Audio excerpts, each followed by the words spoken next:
নমস্কার। কবি শঙ্কর ঘোষের লেখা মিথ্যে কথা। লোকে আমায় ভালোই বলে, দিব্যি চলর সই। দোষের মধ্যে একটুখানি মিথ্যে কথা কই। ঘাটশিলাতে যাবার পথে ট্রেন ছুটেছে যখন, মায়ের কাছে বাবার কাছে করছি বকুম বকুম। হঠাৎ দেখি মাঠের মধ্যে চলন্ত সব গাছে এক এক রকম ভঙ্গি ফোটে, এক এক রকম নাচে। ও মা, দেখো নৃত্যনাট্য। যেই বলেছি আমি, মা বকে দেন, বড্ড তোমার মেরেছি পারি যেমন। চিড়িয়াখানার নাম জানো তো? আমার সেজু মেশু।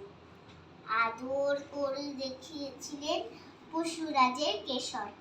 কদিন পরে চুল খসানো, দেবাল জুড়ে একই ঠিক অবিকল সেই রকমের মূর্তি যেন দেখি। ক্লাসের মধ্যে যে বলেছি সুরঞ্জনার কাছে, জানিস আমার ঘরের মধ্যে সিংহ বাঁধা আছে। শুনতে পেয়ে দিদিমণি অমনি বলে, শোনো, এসব কথা আবার যেন না শুনি কখনো। বলি না তাই সেসব কথা সামনে থাকি খুব, কিন্তু সেদিন হয়েছে কি, এমনি বিয়াকু আকাশ পাড়ে আবারও চোখ গিয়েছে আটকে।